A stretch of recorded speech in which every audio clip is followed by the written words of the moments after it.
SN technical channel में आपका एक बार फिर से स्वागत है। दोस्तों आज के वीडियो में हम क्रेन मोटर कनेक्शन क्लच के साथ किस तरह से किया जाता है, क्रेन मोटर में हमेशा हमें क्लच क्यों कनेक्ट करना होता है, क्रेन मोटर में यदि आपको इस तरह से एक रेक्टिफायर दिया गया है तो इस रेक्टिफायर का कनेक्शन किस तरह से किया जाएगा, यदि आपको इस तरह से एक 440 वोल्ट का कैपेसिटर दिया गया है तो इस कैपेसिटर का कनेक्शन किस तरह से किया जाएगा, सब कुछ आज के वीडियो में हम सीखने वाले हैं।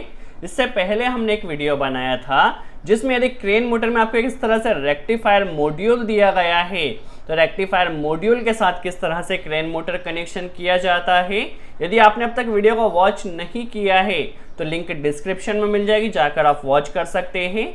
बट यदि आपको सिंपल सा किसी भी क्रेन मोटर में इस तरह से एक रेक्टिफायर दिया गया है और इस तरह से एक कैपेसिटर दिया गया है और आपके पास यदि एसी क्लच मोटर है तो किस तरह से कनेक्शन होगा, यदि डीसी क्लच मोटर है तो किस तरह से कनेक्शन होगा, सब कुछ आज के वीडियो में हम स्टेप बाय स्टेप समझने वाले हैं। सबसे पहले हम समझ लेते हैं क्रेन मोटर में हमेशा क्लच क्यों कनेक्ट किया जाता है, वहां पर सिंपल से हम इंडक्शन मोटर क्यों नहीं कनेक्ट करते। तो दोस्तों होता क्या है, जो क्रेन होती है वहां पर हमें मोटर को instant start and instant stop करना होता है।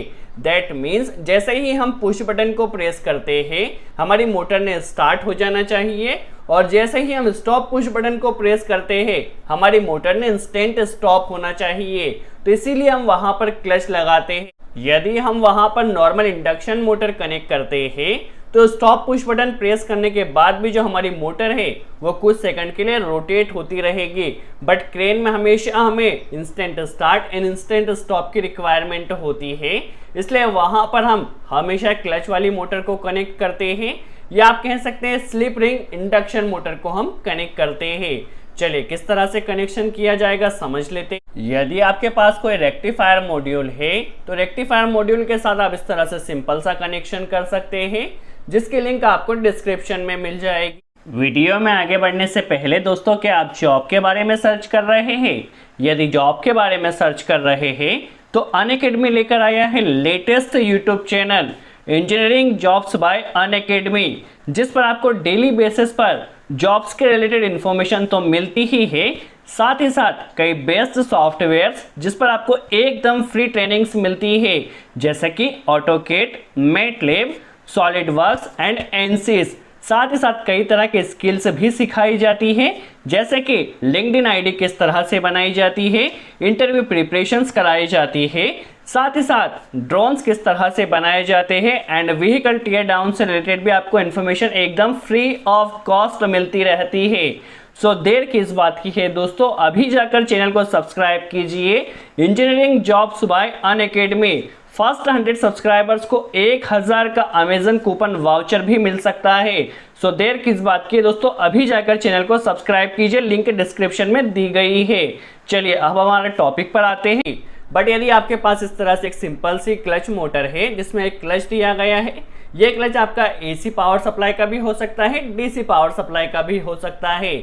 देखिए वहां पर जो पावर टर्मिनल्स होते हैं उसमें आपको इस तरह से 3 टर्मिनल्स दिए जाते हैं जो कि पावर वायरिंग के लिए होते हैं और जो 6 टर्मिनल्स इस तरह से दिए जाते हैं जो कि कंट्रोल वायरिंग के लिए होते हैं। वहां पर हमारे पास एक कैपेसिटर होता है जो कि 440 वोल्ट पर ऑपरेट होता है और इस तरह से आपको एक रेक्टिफायर दिया जाता है। चलिए किस तरह से कनेक्शन होगा समझ लेते हैं। सबसे पहले देखिए हमारे पास जो आर, वाई एंड बी जो होता है, पावर वायरिंग के आर वाई भी हमारे मोटर टर्मिनल पर आ चुके हैं। तो इस तरह से सिंपल सी पावर वायरिंग होती है। अब किस तरह से कंट्रोल वायरिंग की जाएगी समझ लेते हैं। तो होता क्या है, हमारे पास यहाँ जो 3 फेज आ रहे हैं, आप इनमें से कोई भी 2 फेज लेकर यहाँ पर जो आपको कंट्रोल टर्मिनल्स दिए गए हैं, यहाँ कंट्रोल टर्मिनल्स पर सेकंड और थर्ड नंबर टर्मिनल पर इस तरह से कनेक्ट कर दीजिए। आप किसी भी टर्मिनल पर कनेक्ट कर सकते हैं, कोई प्रॉब्लम नहीं है, बट 2 फेज को आपको इस तरह से कनेक्ट कर देना है। देखिए 2 फेज को हमने यहाँ पर कनेक्ट कर दिया है। अब किस तरह से कैपेसिटर का कनेक्शन होगा, तो जहां पर आपने फर्स्ट फेज को कनेक्ट किया है यहीं से एक कनेक्टर आपका कैपेसिटर में चला जाएगा। देखिए कैपेसिटर में अभी सिंगल फेज जा रहा है और जो आपने सेकंड फेज कनेक्ट किया है यहीं से एक फेज आपका देखिए कैपेसिटर में चला जाएगा। तो कैपेसिटर में देखिए आपके दोनों फेज कनेक्ट हो चुके हैं, आपका कैपेसिटर का कनेक्शन कंप्लीट हो चुका है। अब हमें देखिए यहाँ पे जो रेक्टिफायर दिया गया है, रेक्टिफायर का कनेक्शन करना है। तो यहाँ पर आपको दोनों फेज इस रेक्टिफायर में कनेक्ट कर देना है। आप कोई भी 2 फेज ले सकते हैं। यहाँ से देखिए हम फर्स्ट फेज ले रहे हैं और रेक्टिफायर में जहाँ पर आपको एसी पावर सप्लाई कनेक्ट करना है वहाँ पर देखिए हमने क्या किया है, इस फेज को कनेक्ट कर दिया है।